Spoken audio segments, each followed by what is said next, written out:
ஒரு காலத்தில் பிரஷ்யா அப்படின்னு ஒரு தேசம் இருந்தது. இப்போ ஜெர்மனி இருக்குல்ல, இதோட பெரும்பகுதி ஒரு காலத்தில் பிரஷ்யாங்கிற பேரில் இருந்தது. அப்போ அதுக்கு அரசராக இருந்தவர் மகா ஃப்ரெடரிக், அதாவது ஃப்ரெடரிக் தி கிரேட் அப்படின்னு சொல்லுவாங்க. அந்த ராஜாவுக்கு ஒரு சந்தேகம். நாம் பல வகையான வரிகளை விதித்து வசூல் பண்ணுறோம், அப்படி பண்ணி வருமானம் குறைஞ்சிக்கிட்டே போகுதே, இதுக்கு என்ன காரணமாக இருக்கும்? இதுதான் அவருக்கு ஏற்பட்ட சந்தேகம். ஒரு சமயம் அந்த அரசர் தம்முடைய அமைச்சர்களையும் பிரபுக்களையும் தளபதிகளையும் கூப்பிட்டு ஒரு விருந்து வச்சார். விருந்து முடிஞ்சதும் அவங்கள பார்த்து இந்த சந்தேகத்தை கேட்டார். வரிகள் அதிகமாக விதித்து வருமானம் குறையறதுக்கு என்ன காரணம் அப்படின்னு கேட்டார். பல பேருக்கு இதுக்கு சரியாக பதில் சொல்ல தெரியல. அனுபவசாலியான ஒரு தளபதி எழுந்திருச்சார். அரசே, அது எப்படிங்கிறத இப்போ உங்களுக்கு காட்டுறேன்னார். உடனே ஒரு பெரிய பனிக்கட்டி ஒன்றை தன்னுடைய கையில் எடுத்தார். அதை அப்படியும் எப்படியும் திருப்பி பார்த்தார். அப்புறம் அடுத்தவர்கிட்ட கொடுத்தார். அவரும் அதை அப்படியும் இப்படியும் திருப்பி பார்த்துட்டு அடுத்தபடியாக இருந்தவர்கிட்ட கொடுத்தார். இப்படியே இதை ஒவ்வொருத்தரா பார்த்துட்டு ஒவ்வொரு கையா மாறி கடைசியில் மன்னர் கைக்கு போய் சேர்ந்தது. மன்னர் கைக்கு அந்த பனிக்கட்டி போய் சேர்ந்தப்போ அது கொஞ்சம் கொஞ்சமாக உருகி ஒரு பட்டாணி கடலை சைஸுக்கு ஆயிட்டுது. மன்னர் யோசனை பண்ணார், வரி அதிகமாக போட்டாலும் வந்து சேர்றது குறைவாக இருக்கிறதுக்கு என்ன காரணம் அப்படிங்கிறது அவருக்கு புரிஞ்சு போச்சு.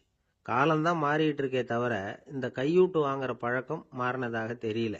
இன்னொரு ராஜா இருந்தார். அவர் தன்னுடைய ராஜாங்கத்தில் லஞ்ச ஊழலே சுத்தமாக இருக்கக்கூடாது அப்படின்னு நினைச்சார். அவர்கிட்ட பல்வேறு துறைகளுக்கும் பொறுப்பாக இருந்த பல பேரும் ரொம்ப சுத்தமாகவும் நேர்மையாகவும் இருந்தாங்க. ஒரே ஒருத்தர் மட்டும் எல்லார்கிட்டையும் லஞ்சம் வாங்கிட்டே இருந்தார். அவரை வேற வேற துறைகளுக்கு மாற்றி பார்த்தாரு. அந்த ராஜா என்னென்னமோ பண்ணி பார்க்குறாரு. எந்த வேலையை கொடுத்தாலும் அதுலேயும் லஞ்சம் வாங்கிறதுக்கு ஒரு வழியை உண்டு பண்ணிக்குவார் அந்த ஆள். ராஜாவுக்கு இது ஒரு பெரிய தலைவலியாக போட்டுது. இவர் என்ன பண்ணுறது, இவருக்கு என்ன வேலையை கொடுக்கறது, கொஞ்சம் கூட லஞ்சம் வாங்கிறதுக்கு சான்ஸே இல்லாத ஒரு வேலையை கொடுக்கணும் அப்படின்னு திட்டம் போட்டார். ஒரு நாள் அவருக்கு அந்த உத்தரவும் போட்டுட்டார். அதாவது அவருக்கு என்ன வேலைன்னா, கடற்கரையில் தான் அவருக்கு ஆஃபீஸ். அங்கேயே இருந்துக்க வேண்டியது. தினமும் எத்தனை கடல் அலை கரையில் வந்து மோதுது அப்படிங்கிறத கணக்கெடுத்து ராஜாவுக்கு தெரிவிக்க வேண்டியது. இதுதான் அவருக்கு வேலை. பேசாமல் அலையை எண்ணிட்டு உட்காந்துருக்கிட்டோம், அப்போவாவது அவர் லஞ்சம் வாங்குற சந்தர்ப்பம் இல்லாமல் போயிடும் அவருக்கு அப்படின்னு நினைச்சார் ராஜா. இந்த ஆள் கடற்கரைக்கு போய் டியூட்டியில் ஜாயின் பண்ணிட்டார். ஒரே மாசத்துல அங்கே சொந்தமாக ஒரு பிரம்மாண்டமான மாளிகை கட்டி விட்டாரு. ராஜாவுக்கு இது பெரிய ஆச்சரியமாக போச்சு. அலையை என்ற வேலையில் அந்த ஆள் எப்படி பணம் சம்பாதிச்சார் அப்படின்னு விசாரித்து பார்த்தார் அக்கம் பக்கத்தில். அந்த ஆள் என்ன பண்ணியிருக்கிறாருன்னா, கடற்கரையில் போய் பொறுப்பை ஏற்றுக்கிட்ட உடனே அங்கே இருந்த மீனவர்கள்கிட்ட எல்லாம் இந்த கரையில் வந்து ஒரு நாளில் வந்து மோதுற அலைகள் எத்தனை அப்படின்னு கேட்டிருக்காரு. அது எப்படிங்க தெரியும்னு இருக்காங்க அவங்க. தினமும் அந்த எண்ணிக்கை தெரியணும். நம்ம ராஜாவுக்கு தினமும் அறிக்கை அனுப்பணும், டெய்லி ரிப்போர்ட்டு. தவறுனா நீங்கள் இந்த கடலில் போய் மீன் பிடிக்கிறதுக்கு ராஜாவோட அனுமதி கிடைக்காது அப்படின்ட்டுருக்காரு. உடனே மீனவர்களும் பயந்து போட்டாங்க. கடலுக்கு போகிறதுக்கு அனுமதி இல்லைன்னா பட்டினி கிடக்கிறது மாதிரி ஆகிடுமே. மெதுவாக அந்த ஆளுகிட்ட போனாங்க. காதோட காதாக சொன்னாங்க, ஐயா, எங்களால் வந்து கடல் அலையை வந்து எண்ண முடியாது. தினமும் எங்களால் முடிஞ்சதை உங்களுக்கு பணமாக கொடுத்துட்றோம். நீங்கள் தான் ராஜா கிட்ட சிபாரிசு பண்ணி நாங்கள் தொடர்ந்து மீன் பிடிக்கிறதுக்கு அனுமதி வாங்கி கொடுக்கணும் அப்படின்னு வேண்டிக்கிட்டாங்க. பணம் தினமும் வந்து சேர ஆரம்பிச்சுட்டுது. பதவியில் மற்ற பதவியோட இந்த பதவி எவ்வளவோ மேல் அப்படின்னு நினச்சிட்டோம் அந்த ஆள். அது மட்டும் இல்லை, தயவு பண்ணி என்னை இந்த இடத்த விட்டு மாற்றி விடாதீங்க சார் அப்படின்னு வேற கேட்க ஆரம்பிச்சிட்டானா. எனக்கு இது மட்டும்தான் சார் தெரியும், இதை தவிர வேற எதுவும் தெரியாது அப்படின்னு சொல்லிக்கிட்டே காலம் தள்ளுறவங்க ரொம்ப பேர். அவங்கெல்லாம் கஷ்டப்பட வேண்டியிருக்கும். ஒருத்தர் தன்னுடைய தொழிலில் ரொம்ப கெட்டிக்காரராக இருக்கலாம். அதுக்காக எப்பவும் அதே ஞாபகத்தில் இருந்துக்கிட்டு உலகியல் அறிவு இல்லாமல் இருந்துடக்கூடாது. அது ஆபத்து. இதுக்காக நம்ம தாத்தா பாட்டிலாம் ஒரு கதை சொல்லுவாங்களே, கேள்விப்பட்டிருக்கீங்களா? ஒரு சமயம் ஒரு 4 பேர் சேர்ந்து வெளியூருக்கு பிரயாணம் போனாங்களாம். அந்த 4 பேர் எப்படி தெரியுமா? ஒருத்தர் வந்து வேதாந்தி, இன்னொருத்தர் சங்கீத வித்வான், 3வது ஆள் வைத்தியர், 4வது ஆள் ஜோசியர். இவங்க 4 பேரும் நண்பர்கள். அதனால சேர்ந்து புறப்பட்டாங்க. வழியில் ஒரு ஊரில் தங்கினாங்க. இருட்டி போச்சு. அதனால் இன்றைக்கி ராத்திரி இங்கேயே தங்கி இருந்துட்டு நாளைக்கு புறப்படலாம் அப்படின்னு தீர்மானம் பண்ணாங்க. சாப்பாட்டுக்கு என்ன பண்ணுறது? அங்கேயே கடத்தெருவுக்கு போய் சாமான்லாம் வாங்கியாந்து சமைச்சு சாப்பிட்லாம்னு முடிவு பண்ணாங்க. 4 பேர் இருக்கிறதுனால ஆளுக்கு ஒரு காரியமாக செய்யலாம் அப்படின்னு வேலையை பிரிச்சுக்கிட்டாங்க. வைத்தியர் வந்து கரிகாய் வாங்க போனார், வேதாந்தி வந்து எண்ணெய் வாங்க போனார், ஜோசியர் வந்து பலசரக்கு வாங்க போனார், சங்கீத வித்வானுக்கு சமைக்கிற வேலை. எல்லாம் சரி, ஆனால் நடந்தது என்ன தெரியுமா? கடைத்தருவுக்கு காய்கறி வாங்க போனார்ல வைத்தியர், அங்கே போய் மார்க்கெட்டில் பார்த்தார். ஒவ்வொரு கறிகாயாக எடுத்து பார்த்தார். இது பித்தம், உடம்புக்கு ஒத்துக்காது, இது வாயு, உடம்புக்கு ஒத்துக்காது அப்படின்னு ஒவ்வொன்றா தள்ளினார். கடைசியில் ஒன்றுமே தேரல. வெறுங்கையோட திரும்பி வந்துகிட்டு இருக்கிறார். எண்ணெய் வாங்க போனார வேதாந்தி, அவர் ஒரு தொன்னையில் எண்ணெயை வாங்கினார். பேசாமல் அதை எடுத்துகிட்டு வர வேண்டியது தானே, முடியல. அவருடைய வேதாந்த மூளை சிந்திக்க ஆரம்பிச்சுட்டுது. இந்த தொன்னைக்கு எண்ணெய் ஆதாரமா அல்லது எண்ணெய்க்கு தொன்னை ஆதாரமா அப்படிங்கிற ஆராய்ச்சியில் இறங்கினார். என்னாச்சு தெரியுமா? அப்படி கவுத்து பார்த்தார். வாங்கின எண்ணெய் பூராவையும் வழியில் கொட்டிவிட்டு வெறும் தொன்னையோடு வந்து சேர்ந்தார். பலசரக்கு வாங்க போனார் ஜோசியர். அவர் ஒரு வழியில் பார்த்தாரு. வழியில் வந்தவங்களெல்லாம் அங்கங்கே ஒரு மரத்தடியில் உட்கார வச்சு அவங்களுக்கெல்லாம் ஆர்வம் சொல்ல ஆரம்பிச்சிட்டார். அப்படி ஒவ்வொருத்தராக சொல்லி முடிச்சுட்டு கடத்தருக்கு போய் சேர்ந்தார். இவர் அங்கே போய் சேர்றதுக்குள்ளே ரொம்ப நேரம் ஆகிட்டுது. கடையெல்லாம் பூட்டிவிட்டு போயிட்டாங்க. என்ன செய்யறது? அவரும் வெறுங்கையோட திரும்பி வந்து சேர்ந்தார். சரி, இவங்க கதை தான் இப்படி ஆச்சு. அங்கே சமைக்கிறதுக்காக உட்காந்துருந்தார் சங்கீத வித்வான். அவரு கதை என்னாச்சு தெரியுமா? அங்கே அவர் அடுப்பை பற்ற வச்சு ஒலையை கொதிக்க வச்சார். அதாவது ஒரு பானையில் தண்ணியை ஊற்றி அடுப்பில் வச்சார். அது கொதிக்க ஆரம்பிச்சுது. தண்ணி கொதிக்கிற சத்தம் இருக்குதுல்ல, அது இவருக்கு தாளம் போடுறது மாதிரி இருந்தது. ஒரே குஷி, பாட ஆரம்பிச்சுட்டார். பாடிக்கிட்டே உற்சாகமாக கையில் இருந்த கரண்டியால் அந்த பானையில் தட்டினார், தாளம் போடுறதா நினச்சிக்கிட்டு. அவ்வளவுதான், பானை பட்டுன்னு உடஞ்சி போச்சு. தலையில் கையை வச்சுக்கிட்டு அவரும் உட்காந்துட்டார். எந்த தொழில் தெரிஞ்சாலும் சரி, அதை புத்திசாலித்தனமாக பயன்படுத்த தெரியலன்னா ஆபத்து தான். அதுக்காக தான் இந்த கதை. ஒரு பஸ்ஸு டிரைவர் ரொம்ப கெட்டிக்காரரு. பஸ்ஸை ரொம்ப திறமையாக ஆபத்து இல்லாமல் ஓட்டினதுக்காக பரிசுலாம் வாங்கினவர். அவரே ஒரு படகு ஓட்டுறதுக்காக அழைச்சிட்டு போயிருக்கிறாங்க, மோட்டார் படகு. அதையும் ரொம்ப திறமையாக தான் ஓட்டிட்டு போயிருக்கிறாரு. நடுக்கடலில் போனதும் படகு நின்று போச்சு. மோட்டாரில் ஏதோ கோளாறு. என்ன செய்யலாம் அப்படின்னு அந்த டிரைவரை கேட்டிருக்கிறாங்க படகுல இருந்தவங்கெல்லாம். அப்போ அவர் சொன்னாராம், கவலைப்படாதீங்க, ஒன்றும் பிரச்சனை இல்லை, எல்லாரும் கொஞ்சம் கீழே இறங்கி பின்னாடி தள்ளுங்க, மோட்டார் ஸ்டார்ட் ஆகிடும் அப்படின்னாராம். ஒருத்தரை பார்த்து உன்னுடைய நண்பர்கள் யார் அப்படின்னு ஒரு கேள்வி கேட்டு பாருங்க. கொஞ்சம் யோசிச்சு யோசிச்சு பதில் சொல்லுவாங்க. அவங்க கிட்டேயே உன்னுடைய எதிரிகள் யார் அப்படின்னு கேளுங்க, கடகடன்னு ஒப்பிச்சிருவாங்க.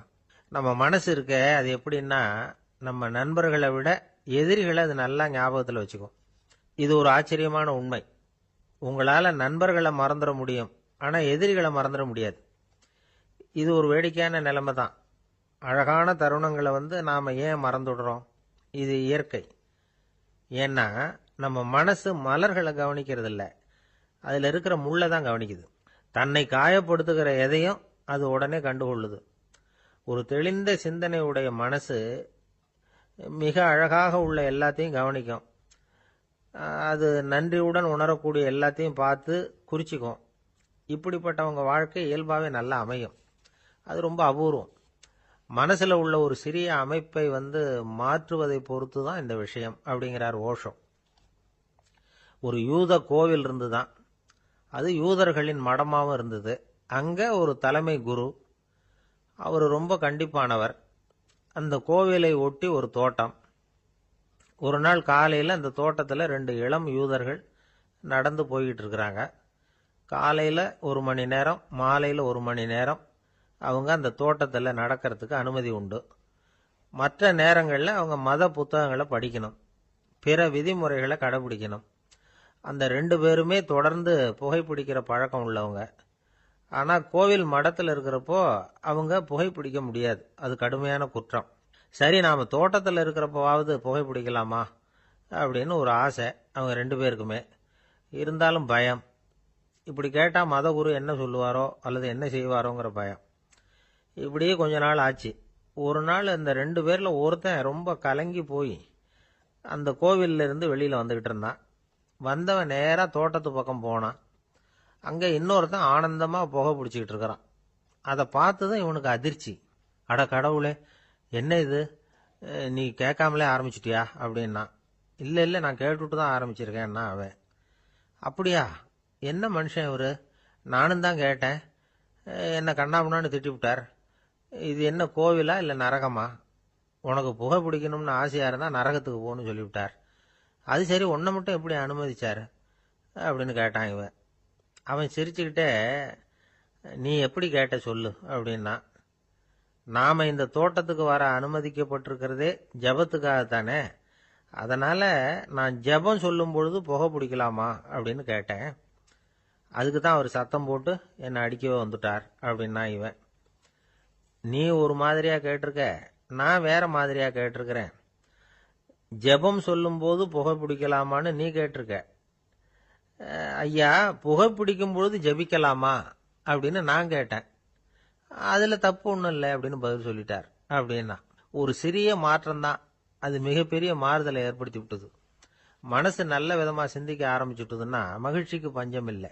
ஒரு கஞ்சன் ஆத்துல விழுந்துட்டான். வெள்ளத்துல தத்தளிச்சுக்கிட்டு இருக்கிறான். கரையில நின்ன ஒருத்தர் உன் கையை கொண்டா இப்படி புடிச்சு இழுத்து கரையில சேர்த்து விடுறேன்னார். எதையும் கொடுத்து பழக்கம் இல்லாத அவன் கையையும் கொடுக்க மாட்டேன்னுட்டான். இவர் பார்த்தார். உன் கையை கொடுன்னு சொல்றதுக்கு பதிலா நான் என் கையை கொடுக்கறேன் புடிச்சுக்கோ அப்படின்னார். அவன் கப்புன்னு புடிச்சுக்கிட்டான். இழுத்து கரையில போட்டார். ஒரு தந்தை தன்னோட பிள்ளைய ரொம்ப தைரியசாலியா வளர்க்கணும்னு ஆசைப்பட்டார். அதுக்காக அவனை கூப்பிட்டு உட்கார வச்சு இப்படி உபதேசம் பண்ணார். இதை பாருப்பா, நான் உன்னாட்டம் இருக்கிறப்போலாம் எதுக்கும் பயப்பட மாட்டேன். ரொம்ப துணிச்சலா இருப்பேன். ஒரு நாள் ஒரு அப்பாவி எலிய ஒரு பூனை துரத்திட்டு ஓடிச்சு. நான் உடனே என்ன செஞ்சேன் தெரியுமா? அந்த பூனையை பிடிச்சேன். அது வாலில் ஒரு பட்டாசு சரத்தை கட்டினேன். கொளுத்தி விட்டேன். படபடன்னு வெடிக்க ஆரம்பிச்சுட்டுது. அது துள்ளிக்கிட்டு அங்கேயும் இங்கேயும் ஓடி இருக்கு பாரு ஓட்டம். ரொம்ப தமாஷு அப்படின்னார் அப்பா. இப்படி சொல்லிவிட்டு பையனை பார்த்து, இதை கேட்கறதுக்கு உனக்கும் துணிச்சல் வருதா? நான் என்னுடைய செயலை நீ கேட்கறப்ப உனக்கு துணிச்சல் வருதா அப்படின்னு கேட்டார். வருதுன்னா பையன். எப்படின்னா அப்படிங்கிற விவரத்தையும் சொன்னான் அவன். அதாவது எலிய விரட்டினத்துக்காக பூனை வாலில் பட்டாசு கொளுத்துனீங்க நீங்க. பூனையை விரட்டினத்துக்காக உங்க கழுத்துல பட்டாசு சரத்தை மாட்டினா என்னன்னு தோணுது எனக்கு அப்படின்னு நான் பையன். பையனோட துணிச்சல் அப்பாவே நடுங்க வச்சுட்டுது.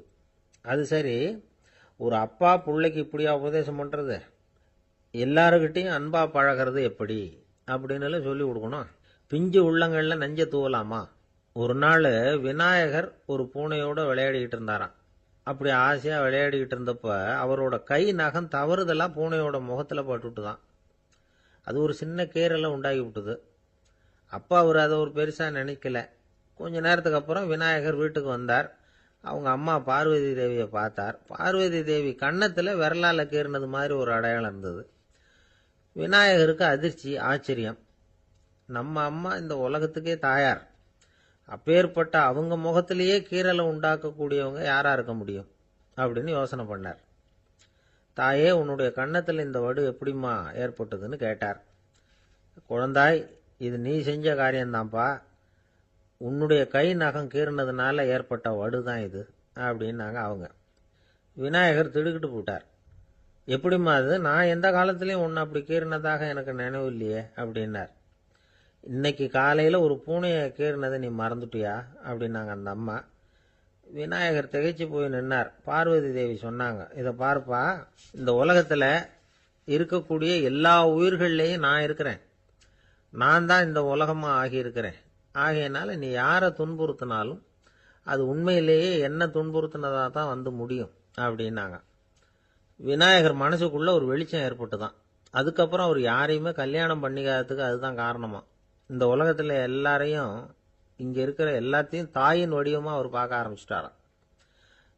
குருதேவர் ராமகிருஷ்ணர் இந்த கதையை எடுத்து சொல்லியிருக்கிறார். நபிகள் நாயகம் ஒரு தடவை ஒரு நாற்காலியில உட்காந்து என்னமோ யோசனை பண்ணிட்டு இருந்திருக்கிறார். அப்ப அவரோட உடையில ஒரு கீழ்ப்பகுதி தரையில படிஞ்சு கிடந்திருக்குது. அங்க விளையாடிக்கிட்டு இருந்த ஒரு பூனை அது மேல வந்து படுத்து தூங்கி போச்சு. தொழுகை செய்ய வேண்டிய நேரம் வந்துட்டது. நபிகள் நாயகம் எழுந்திருக்க பார்த்தார். அப்போதான் பூனை தன்னோட உடை மேல படுத்து தூங்கிட்டு இருக்கிறது கண்ணில் படுது. பூனையோட தூக்கத்தை கலைக்க விரும்பல அவர். தன்னுடைய சகோதரியை கூப்பிட்டார். ஒரு கத்திரிக்கோல் எடுத்துட்டு வர சொன்னார். பூனை படுத்திருந்த உடை பகுதி மட்டும் இருக்குல்ல, அதை மட்டும் அதோட கத்திரிச்சு விட்டுட்டு அதுக்கப்புறம் அவர் எழுந்திரிச்சு தொழுகைக்கு போனாராம். அதாவது பிற உயிர்கள் கிட்ட எப்படி அன்பு காட்டணுங்கிறத பெரியவங்க எவ்வளவோ விதத்துல நமக்கு எடுத்து காட்டியிருக்கிறாங்க. இருந்தாலும் எத்தனை பேர் மனசுல அதெல்லாம் உரைச்சிருக்குது? நாமளும் நம்ம ட்ரெஸ் மேல ஒரு பூனை படுத்திருந்தா ஒரு கத்திரிக்கோலை தான் தேடுவோம், எடுத்துட்டு வர சொல்லுவோம். துணியை வெட்டுறதுக்கு பதிலாக இல்லை அதோட வாழை வெட்டினா என்ன அப்படின்னு தோணும். ஒரு ஆள் ரொம்ப பிரியமா ஒரு பூனையை ஆத்துல குளிப்பாட்டிக்கிட்டு இருந்தானா. எப்படி? அந்த பூனையை ஆத்து தண்ணியில அமுக்கி அமுக்கி குளிப்பாட்டிக்கிட்டு இருக்கிறான். அந்த வழியா போன பெரிய ஒருத்தர் இதை பார்த்தார். இதை பார்ப்பா, பூனையை அது மாதிரி ஆற்று தண்ணியில் அமுக்கி குளிப்பாட்டாத, மூச்சு திணறி செத்து போடும் அப்படின்னு அட்வைஸ் பண்ணார். நீ போய் அவன் வேலையை பார்த்துக்கிட்டு, எனக்கு எல்லாம் தெரியும்னா இவன். சரின்னு அவர் போயிட்டார். கொஞ்ச நேரம் கழித்து அவரே அந்த வழியாக திரும்பி வந்துக்கிட்டு இருந்தார். ஆற்றுல பூனையை குளிப்பாட்டிக்கிட்டு இருந்தவன் அழுதுகிட்டு உட்காந்துருக்கிறான். பக்கத்தில் அந்த பூனை செத்து கிடக்குது. இதை பார்த்தார் பெரியவர். நான் தான் அப்போவே சொன்னேனே அந்த பூனையை ஆற்றுல நினைக்காதேன்னு, அதை கேட்டிருந்தா இப்படி ஆயிருக்குமா அப்படின்னார். அந்த ஆள் கோபமாக இவரை முறைச்சி பார்த்தான். அட போய்யா, இந்த பூனை ஆற்றுல குளித்ததுனால ஒன்றும் செத்து போகல, குளித்ததுக்கு அப்புறம் அதோட உடம்பு ஈரமாக இருக்குதுன்னு அதை புழிஞ்சேன், அதனால தான் இப்படி ஆயிட்டுது அப்படின்னு நானா. ஒரு விவசாயி விதைக்கிறதுக்காக வயல்வெளி பக்கம் போகிறார். விதைகளை அள்ளி வீசினார். அப்போ என்ன ஆச்சுன்னா, சில விதைகள் பாதை ஓரத்தில் விழுந்தது, சில விதைகள் முள் செடிகள் மண்டி இருந்த புதருக்கு இடையில விழுந்தது, சில விதைகள் நல்ல நிலத்தில் விழுந்தது. பாதை ஓரத்தில் விழுந்த விதை என்ன ஆச்சுன்னா, அதெல்லாம் பறவைகள் கண்ணில் போட்டுவிட்டுது. உடனே உட்காந்து கொத்தி தின்னுட்டு போட்டுது. அதிகமாக மண் இல்லாத பாறை பகுதியில் விழுந்த விதையெல்லாம் லேசாக வேர் விட்டு முளைக்க ஆரம்பிச்சுது. அதுக்கப்புறம் வேர் கீழேயும் ஆழமாக போக முடியல, மேலேயும் சூரிய வெப்பம் அதிகம் தாங்க முடியல, எல்லாம் காஞ்சி கருகி போட்டுது. புதர் பகுதியில் சில விதைகள் விழுந்தது இல்லையா, முள் செடிகள் காடாக மண்டி போயிருந்தது. அதனால் முளைச்சி வர்ற செடிக்கு நெருக்கடி அதிகமாக போட்டுது, சரியாக வளர முடியல, விளைச்சலும் சரியா இல்லை. நல்ல நிலத்தில் விழுந்த விதைகள் மட்டும் நல்லா முளைச்சிது, நல்லா வளர்ந்தது, விளைச்சலும் பிரமாதமாக இருந்தது. இந்த கதையை சொல்லிவிட்டு கேட்க செவியுள்ளோர் கேட்கட்டும் அப்படிங்கிறார் இயேசு பெருமான். ஆமாம், இயேசு கடலில் நின்ற படகு ஒன்றில் உட்காந்துருக்கிறார். கடற்கரையில் ஏராளமான மக்கள் உட்காந்துருக்கிறாங்க. அந்த சமயத்தில் தான் இயேசு ஓமைகள் மூலமாக மக்களுக்கு பல உண்மைகளை சொல்லிகிட்டு இருக்கிறார். மக்கள் அந்த கதையை கேட்டுட்டு ஒன்றும் புரியாமல் முழிக்கிறாங்க. அதை கவனித்த இயேசு அந்த ஓமையை விளக்க ஆரம்பித்தார். இதில் அந்த விதைக்கிறவர் தான் இறைவன். அவருடைய வார்த்தைகளை விதைக்கிறார். அந்த வார்த்தைகளை கேட்கிற மக்கள் அந்த விழுந்த விதைகள் மாதிரி 4 வகையானவர்கள். சில பேர் பாதை ஓரத்தில் விழுந்த விதைகள் மாதிரி. இறைவன் வார்த்தைகளை அவங்க கேட்குறாங்க, ஆனால் தீய எண்ணங்கள் செய்கைகள் மூலமாக விதைக்கப்பட்ட வார்த்தைகள் அழிஞ்சு போடுது. இறைவன் வார்த்தைகளை கேட்ட உடனே மகிழ்ந்து போய் உடனே சில பேர் அதை ஏற்றுக்கிறாங்க. இவங்கெல்லாம் அந்த பாறை பகுதியில் விழுந்த விதைகள் மாதிரி. அதனால் இவங்கெல்லாம் வேறு இல்லாதவங்க. கொஞ்ச காலத்துக்கு இறை வார்த்தைகளுக்கு கீழ்ப்படிந்து நடப்பாங்க. அதனால் ஏதாவது இடைஞ்சல் ஏற்பட்டால் உடனே தடுமாறுவாங்க. தங்கள்கிட்ட இருக்கிற நல்ல பண்புகளை விட்டுட்டு பாவ வழிகளுக்கு போயிடுவாங்க. முள் செடிகளுக்கு இடையில விழுந்த விதைகள் மாதிரி உள்ளவங்க யாருன்னா, இவங்களுக்கு உலக கவலை உண்டு, செல்வத்தின் மீது மயக்கம் உடையவர்கள். உலக ஆசைகள் இவங்களுக்குள்ள பூந்துடுறதுனால அங்கே இருக்கிற நல்ல பண்புகள் மறைஞ்சு போயிடுது. அதனால் அவங்களும் உபயோகம் இல்லாதவங்களா ஆயிடுறாங்க. நல்ல மனிதர்கள் நல்ல நிலத்தில் விழுந்த விதைகளுக்கு ஒப்பானவர்கள். இவங்க இறை வார்த்தையை கேட்குறாங்க, அதை ஏற்றுக்கிறாங்க, அவங்களும் நல்லபடியாக வாழுறாங்க, அடுத்தவங்களுக்கும் உபயோகமாக இருப்பாங்க. இதுதான் இயேசு சொன்ன விளக்கம். நல்ல வார்த்தைகளை கேளுங்கள், நல்ல வார்த்தைகளை ஏற்றுக்கொள்ளுங்கள், அடுத்தவங்களுக்கு உபயோகமாக இருங்க. இதுதான் பெரியவங்கள்லாம் நமக்கு சொல்லுகிற உபதேசம். ஒரு அப்பா தன்னுடைய மகனுக்கு உபதேசம் பண்ணார். இதை பாருப்பா, நல்ல வார்த்தைகளை கேட்கணும், எப்போதுமே மகன் அப்பா பேச்சை கேட்கறது நல்லது அப்படின்னாராம். நீ ஏதாவது ஒரு தப்பு பண்ணால் என் தலையில் ஒரு முடி நரைச்சி வெள்ளையாக போடும்பா, நீ செய்கிற ஒவ்வொரு தப்புக்கும் என் தலையில் ஒவ்வொரு முடி வெள்ளையாயிடும் அப்படின்னாராம். பையன் யோசிச்சான், அப்பா இப்போதான் எனக்கு புரியுது, தாத்தாவோட தலைமுடி பூராவும் வெள்ளையாக இருக்கிறதுக்கு என்ன காரணம்ங்கிறது எனக்கு இப்போதான் புரியுது அப்படின்னானா. ஒரு ஊரில் ஒரு ராஜா இருந்தார். அவர் ஒரு பூனை வளர்த்தார். ரொம்ப செல்லமாக அவர் அந்த பூனையை வளர்த்தார். அவர் என்ன பண்ணுவார் தெரியுமா, இரவு நேரத்தில் அந்த பூனையோட தலையில் ஒரு விளக்க வச்சிருவார். அந்த பூனை ரொம்ப ஜாக்கிரதையாக அந்த விளக்கு கீழே விழுந்துடாமல் பார்த்துக்கும். தலையை ஆட்டாமல் ரொம்ப நிதானமாக ராஜா பின்னாடி நடந்து போய்கிட்டே இருக்கும். அந்த விளக்கு வெளிச்சத்தில் எல்லா வேலைகளையும் செஞ்சிருவார். கையில் ஒரு விளக்கை தனியாக எடுத்துகிட்டு போக வேண்டிய அவசியமே இல்லை. விளக்கை தூக்கிட்டு போகிற வேலையை அந்த பூனை பார்த்துக்கும். அதனால் ராஜாவுக்கு அந்த பூனை மேலே ரொம்ப பிரியம். மந்திரிகளையெல்லாம் கூப்பிட்டு அவங்கக்கிட்ட சொல்லுவார், பார்த்தீங்களா இந்த பூனை எவ்வளவு விசுவாசமாக நடக்குது, என் பேரில் எவ்வளவு மரியாதை பார்த்தீங்களா அதுக்கு அப்படிம்பார். இதை கேட்டுவிட்டு அங்கிருந்த அமைச்சர்களில் ஒருத்தர் சொன்னார், மன்னா நீங்கள் சொல்கிறது சரிதான், இருந்தாலும் இந்த பூனையோட விசுவாசத்தை நாம் கொஞ்சம் சோதித்து பார்க்க வேண்டியிருக்கு அப்படின்னாராம். சரி, உங்கள் ஆசையை ஏன் கெடுக்கணும், நல்லா சோதிச்சு பாருங்க அப்படின்னு சொல்லிவிட்டார் ராஜா. உடனே அந்த அமைச்சர் என்ன பண்ணார் தெரியுமா? எங்கேயோ புறப்பட்டு போனார். ஒரு 5-6 எலிகளை பிடிச்சிட்டு வந்தார். அரண்மனையில் ராஜா ஏதோ வேலை பார்த்துக்கிட்டு இருக்கிறாரு. பக்கத்தில் அந்த பூனை ரொம்ப பணிவாக நின்றுக்கிட்டு இருக்குது. அது தலையில் விளக்கு எரிஞ்சிக்கிட்டு இருக்கு. அமைச்சர் தான் பிடிச்சிட்டு வந்த எலிகளை அந்த பூனை பார்வையில் படுறது மாதிரி எதிரில் விட்டார். அந்த எலிகள்லாம் அங்கேயும் இங்கேயும் ஓட ஆரம்பிச்சுது. அதை பார்த்தது பூனை, அவ்வளவுதான்.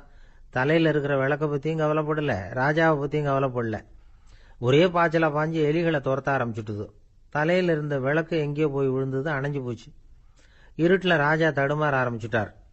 இந்த சமயத்தில் அந்த அமைச்சர் மறுபடியும் விளக்கை ஏற்றினார். வெளிச்சம் வந்தது. அதுக்கப்புறம் அந்த அமைச்சர் பேசினார். அரசே, பூனையோட விசுவாசத்தை பார்த்தீங்களா? எலி அது கண்ணில் படுற வரைக்கும் தான் விசுவாசமா இருந்தது. அது மாதிரி எலியை பார்த்ததும் எல்லாத்தையும் விட்டுட்டு அதை துரத்த ஆரம்பிச்சுட்டு பார்த்தீங்களா? தான் அந்த பூனையை பற்றி நினைச்சது தப்புங்கிறது அதுக்கப்புறம் தான் அந்த ராஜாவுக்கு புரிஞ்சுதான். சரி, இப்போ எதுக்கு இந்த கதையெல்லாம் அப்படிங்கிறீங்களா? இந்த பூனை மாதிரி தான் நம்ம மனசும். மனசை எவ்வளவுதான் பயிற்சி கொடுத்து பக்குவமாக வச்சிருந்தாலும் பார்க்கறதுக்கு பரமசாது மாதிரி தான் இருக்கும். பார்க்க வேண்டியதை பார்த்துட்டுதுன்னா பாஞ்சிரும். இந்த பூனை மாதிரி புலன் இன்ப பொருள்கள் கிட்டாத வரைக்கும் மனம் அடங்கி இருக்கிறது மாதிரி தான் தெரியும். கொஞ்சம் வாய்ப்பு கிடைச்சாலும் அது குதிக்க ஆரம்பிச்சிரும், தப்பு பண்ண ஆரம்பிச்சிரும். பெரிய பெரிய முனிவர்கள் வாழ்க்கையில் நடந்த வீழ்ச்சி இதை தான் நிரூபிக்குது. புலன்களின் ஆற்றல் அதிகம். அதனால மனக்கட்டுப்பாடு பயிற்சிகளில் ரொம்ப எச்சரிக்கையா இருக்கணுங்கிறார் சுவாமி சிவானந்தர். மது பழக்கத்தையே விட்டுட்டேன்னு உறுதியா இருப்பான். கடை கண்ணில் பட்டுட்டுதுன்னா கால் அவனை கேட்காமலே இழுத்துக்கிட்டு உள்ள போயிடும். இதுதான் மனசுங்கிறது. அதுதான் அந்த ராஜா வளர்த்த பூனை. நம்மால் ஒருத்தன் அந்த ராஜா பூனை தலையில விளக்க வச்சது மாதிரி இவன் தன்னுடைய தலையிலேயே ஒரு விளக்கை ஏற்றி வச்சுக்கிட்டு என்னத்தையோ தேட ஆரம்பிச்சான். தேடிக்கிட்டு இருக்கிறான். தலையை ஆட்டாம நிதானமா நடந்து ரொம்ப நேரமா தேடிட்டு இருக்கிறான். அந்த சமயம் அங்க வந்த ஒருத்தர் என்னத்தை தேடுறீங்கன்னு கேட்டார். அதுதான் மறந்து போச்சு அப்படின்னு இழுத்தான். சரி, கொஞ்சம் இப்படி உட்காருங்க, ஞாபகம் வந்ததும் தேட ஆரம்பிக்கலாம் அப்படின்னாரு அவரு. இவன் கொஞ்ச நேரம் உட்காந்து யோசிச்சான். அப்புறம் திடீர்னு எழுந்திருச்சான். ஞாபகம் வந்துட்டுதுன்னா. என்னன்னு கேட்டார். எங்க வீட்டில் இருந்த விளக்க எங்க வச்சேன்னு தெரியல, அதுதான் தேடிக்கிட்டு இருக்கிறேன், ஏற்றி வைக்கலாம்னு பார்க்கறேன் அப்படின்னா. வாழ்க்கையில சில சந்தர்ப்பங்கள்ல நாம சில அவமானங்களை சந்திச்சே தீர வேண்டியிருக்கு. என்ன பண்றது, காலம் அப்படி. அவமானப்படுறவங்க உடனே அடங்கி போயிடுறது தான் உலக வழக்கம். அவமானப்பட்டா உடனே சீறி எழறவங்களும் உண்டு. ஆனா அதையே ஒரு சவாலா எடுத்துக்கிட்டு முன்னுக்கு வர்றவங்களும் சில பேர் இருக்கிறாங்க. அவங்க ரொம்ப அபூர்வம். இன்னைக்கு மனோதத்துவ நிபுணர்கள்லாம் என்ன சொல்றாங்க தெரியுமா? அவமானப்பட்டுட்டா உடனே அடங்கி போயிடக்கூடாதான். அதையே ஒரு சவாலா எடுத்துக்கிட்டு மனசுல ஒரு வைராக்கியத்தோட முயற்சி பண்ணனா வாழ்க்கையில எல்லாரும் முன்னேறலாமா. அவமானம்ங்கிறத நாம வைராக்கியமா மாத்திக்கணும். அதுதான் வெற்றிக்கு வழி. ராமர் இந்த பூமியில பிறந்ததே ஒரு வைராக்கியத்தினால தான் சார் அப்படின்னார் ஒருத்தர். எப்படிங்க அது அப்படின்னு கேட்டேன். அவர் சொன்னார், தசரதருக்கு ராமர் குழந்தையா பிறக்கணும், அப்பதான் இங்க இருக்கிற கஷ்டங்கள்லாம் நீங்கும் அப்படின்னு சர்வ லோகமும் எதிர்பார்த்துக்கிட்டு இருக்குது. ஆனா அவர் எப்போ பிறப்பார் அப்படின்னு யாருக்கும் தெரியல. அந்த காரியம் சீக்கிரம் நடக்கணுமே, அதுக்கு என்ன பண்றது? நாரதர் வந்தார் ஒரு நாள் தசரதரை தேடி. தசரதா, உனக்கு ஒரு செய்தி தெரியுமான்னு ஆரம்பிச்சார். அவர் எப்பவும் இப்படித்தானே ஆரம்பிக்கிறது வழக்கம். என்ன விஷயம்னு கேட்டார் தசரதர். தசரதா, நீ அடிக்கடி உன்னோட தேர்ல ஏறிக்கிட்டு தேவலோகத்துக்கு போற, அங்க போற வர்ற எல்லாம் பண்ணிட்டு இருக்க, எல்லாம் சரி. தேவலோகத்திலையும் உன்னை நல்லபடியாக தான் வரவேற்கிறாங்க. தேவேந்திரன் உன்னை பிரியமா அழைச்சிட்டு போய் தன்னுடைய அரியாசனத்திலேயே தனக்கு பக்கத்திலேயே உட்கார வைக்கிறான். நீயும் சந்தோஷமா உட்காந்து பேசிவிட்டு வந்துடுற. ஆனா நீ இங்க வந்ததுக்கு அப்புறம் அங்க என்ன நடக்குது தெரியுமா உனக்கு அப்படின்னாராம் நாரதர். என்ன நடக்குது எனக்கு ஒன்றும் தெரியலையே அப்படின்னாராம் தசரதர். நாரதர்கிட்ட கிட்டத்தில் கேட்டிருக்காரு, கொஞ்சம் சொல்லுங்க என்னது அப்படின்னு. அவர் நெருங்கி வந்தாராம் நாரதரும். மெதுவா அவர் காதோட காதா சொன்னாராம். அதாவது நம்ம பாஷையில சொல்ல போனா பத்த வைக்கிறார். நீ அங்க தேவேந்திரங்கிட்ட உட்காந்து பேசிவிட்டு வந்த பிறகு நீ அங்க உட்கார்ந்திருந்த அரியாசனத்தை தண்ணி ஊத்தி கழுவி சுத்தப்படுத்துறாங்க. நீ என்ன அந்த அளவுக்கு சுத்தம் இல்லாத ஆளா, தினம் குளிக்காமையா இருக்கிற அப்படின்னாராம். தசரதருக்கு இது ரொம்ப அவமானமா போயிட்டுது. அப்படியே செய்யறாங்க அப்படின்னாராம். ஆமா, நீ வேணும்னா நான் சொல்றது உண்மையா இல்லையா அப்படின்னு சோதனை பண்ணி பார்த்துக்கோ அப்படின்னாராம் நாரதர். உடனே தசரதர் இதுக்காகவே புறப்பட்டு தேவலோகம் போனார். அங்கே வழக்கம் போலவே இவரை கூப்பிட்டு உட்கார வச்சு பேசிக்கிட்டு இருந்தான் தேவேந்திரன். கொஞ்ச நேரம் பேசிக்கிட்டு இருந்துட்டு சரி நான் கிளம்புறேன்னு புறப்பட்டார். சரி அவனும் வாசல் வரைக்கும் வந்து வழி அனுப்பி வச்சுட்டு உள்ளே போயிட்டான். தசரதர் வெளியில் கொஞ்ச நேரம் மறைஞ்சி இருந்துட்டு மெதுவாக உள்ளே எட்டி பார்த்தார் என்ன நடக்குதுன்னு. நாரதர் சொன்னது உண்மைதான். தசரதர் உட்காந்துருந்த ஆசனத்தை அங்கே 2 தேவர்கள் கழுவி சுத்தப்படுத்திக்கிட்டு இருக்கிறாங்க. தசரதரால் இதை தாங்கிக்க முடியல. அவருக்கு ரொம்ப அவமானமாக போச்சு. நேராக கிடுகிடுன்னு தேவேந்திரங்கிட்டே போனார். நான் உட்காந்துருந்த இருக்கையை சுத்தம் பண்ணுறியே, நான் என்ன அந்த அளவுக்கு பாவியா அப்படின்னு கேட்டார். ரொம்ப கோபமாக கேட்டார். தசரதரே, மனுஷனுக்கு 3 கடன்கள் உண்டு. தேவ கடன், ரிஷி கடன், பித்ரு கடன். இதை தீர்க்காதவன் பாவியாகிறான்.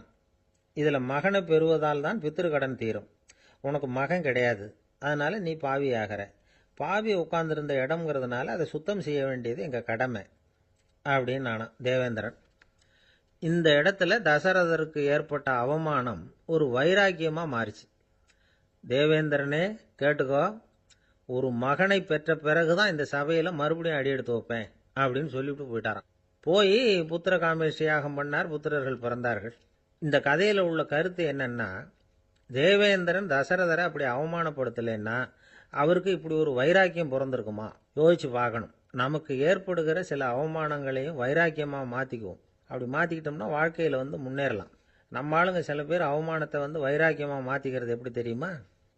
நம்மகிட்ட ஒரு பையன் சொன்னான், எங்கள் அப்பா என்னை எல்லாருக்கும் முன்னாடி வச்சு திட்டிவிட்டார். பொறுப்பு இல்லாமல் ஊர் சுற்றுறேன்னு சொல்லி அவமானப்படுத்தி விட்டார். இனிமேல் நீ என் முகத்திலேயே முழிக்காதரா போடான்னு வேற சொல்லிவிட்டார். எனக்கு ரோஷம் வந்துட்டுது. அந்த அவமானத்தை வைராக்கியமாக மாற்றிக்கிட்டேன். அன்னையிலேருந்து அவர் முகத்திலேயே முழிக்கிறது இல்லை அப்படின்னா. அப்படியான்னு கேட்டோம். ஆமாங்க, அவர் வீட்டில் இல்லாத நேரமாக பார்த்து உள்ள சமையல் கட்டுக்கு போய் சாப்பிட்டுட்டு நைஸாக வெளியில் வந்துடுவேன் அப்படிங்கிறான் அவன். ஜவஹர்லால் நேரு பிரதமராக இருந்த சமயம் அவர் ஒரு தடவை சென்னைக்கு வந்திருக்கிறார். இங்கே சில முக்கிய நிகழ்ச்சிகளில் கலந்துக்கிறதுக்காக வந்திருந்தார். ஆளுநர் மாளிகையில் ஒரு நாள் ராத்திரி தங்கி மறுநாள் புதுடெல்லி புறப்படுறதாக ஏற்பாடு.